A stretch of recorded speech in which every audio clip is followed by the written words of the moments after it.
the bill will be good for the banks. JP Morgan, Citi, Bank of America, and Wells Fargo, all the banks reportedly planning a new tokenized deposit system of their own to address crypto concerns. How do you see this? Yeah, I've watched this over the last few months, Maria, of Brian Armstrong versus editorial comments from the big banks. Yeah. And I have to say thank you to Tim Scott and John Bozeman and the other senators that have worked to try to find a landing spot on this debate. Senators Tillis and Alsobrooks have worked greatly. In the House, we said that stable coins would not pay interest, and that's still my position. It's a payment token, and I think the sales practices around a non-bank or bank issuer of a stablecoin should be handled in the regulatory process to implement Genius by the Treasury Department. This statutory language, which Tim Scott found a good compromise for in the Clarity markup, is a good starting spot that I think you can find consensus from by both the banks and the crypto exchanges, and I hope they do, because we need this bill. We need market structure, and I believe the banks, as you just noted, will be extremely competitive in this industry. I just don't have any doubt about that because of the technology to tokenize deposits allows one to not even depend on a dollar-backed stablecoin here in a U.S.-type application.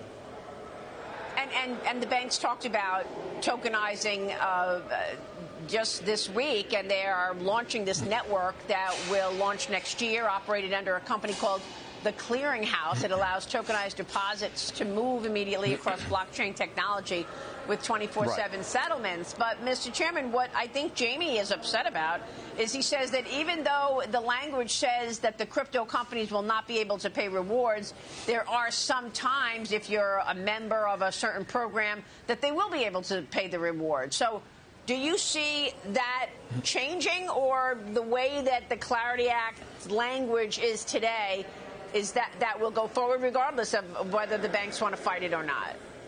Well, I think the banks are still looking for additional changes to that compromise Tillis-Alsobrooks language before the bill goes to the Senate floor. And we'll just have to work and see how it can be made better there. I know people on both sides of the aisle are committed to finding a landing spot, but I also think that the regulatory process through the Treasury is a way to handle sales practice concerns as well between a bank issuer and a non-bank issuer.